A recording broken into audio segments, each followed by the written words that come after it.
තිසරණෙත් රැකගෙන මේ යන ලෝකයෙන් ගැලවෙන්න නම් අනිවාර්යෙන් පිරිත උපකාරී වෙනවා.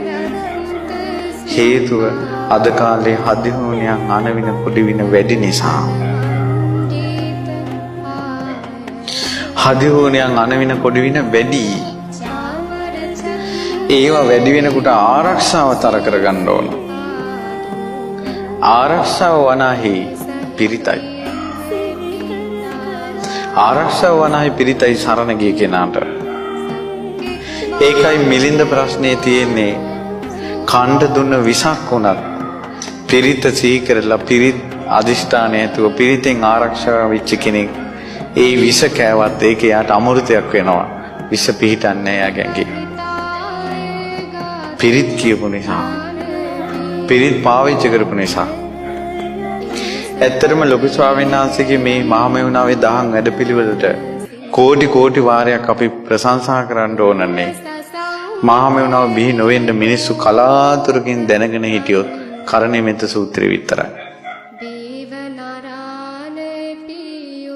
කරණීයමෙත්ත තුන් සූත්‍රෙත් කියලා අටවිසි පිරිතත් කියන්න පුළුවන් නම් ඒ ගමේ ඒ මිනිසයා තමයි ලොක්කා.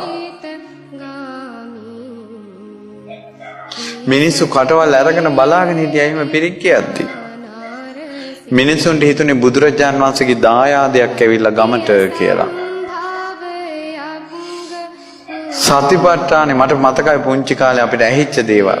සතිපට්ඨානේ අග ඉඳලා මුලටත් කියනවා මුල ඉඳලා අගටත් කියනවා කිව්වා. මගපල් ලැබලා කිව්වා. උපාසක මහත්තයා. ඒතර මම අද වෙන්නක්වත් දන්නේ නැහැ සතිපට්ඨානේ මුල ඉඳලා අගට කියන්නම් දන්නවා. අග ඉඳලා මුලට කියන්නේ කොහොමද කියලා මම දන්නේ නැහැ. කියන්නම් වල කියන කතා මේ.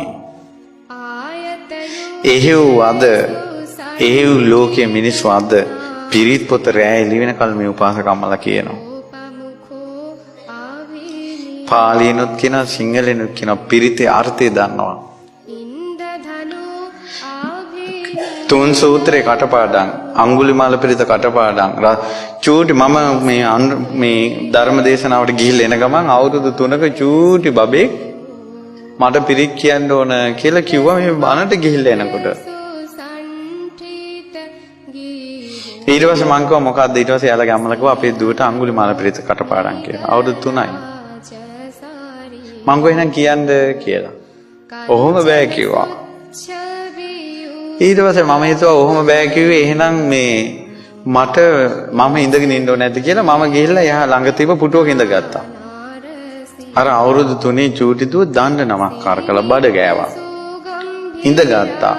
අත් දෙක ඔළුවේ තියාගෙන වැඳගත්තා. වැඳගෙන පරිත්තං යම් බනන්තස්ස කියලා පිරිත කිව්වා.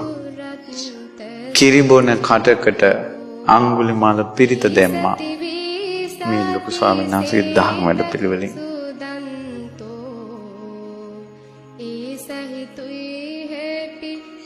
ලෝකයේ පුංචි උන් වෙස්ටර්න් ක්‍රමයට පස්ස නටවන්න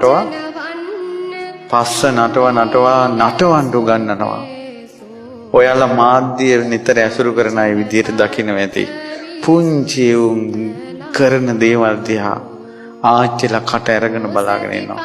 ඔය එකෙක්වත් අඟුලිමාල පිරිත දන්නේ නැහැ. ඔය පොඩි උන් නටවන පස්ස ඔවුන්ට ওই විදිහට හැමදාම නටවන්න බෑ. ඇඟපත වාරු නැති දවසක් එනවා. ඔය නටවන ඇඟම වේදනා දෙන දවසක් එනවා. ඔය නටවන ඇඟම කුණු වෙන දවසක් එනවා. ඒත් අද මේ ලංකාවේ පුංචි එකා කියන අඟුලිමාල පිරිත මැරෙන වෙලාවෙත් උපකාරී වෙනවා.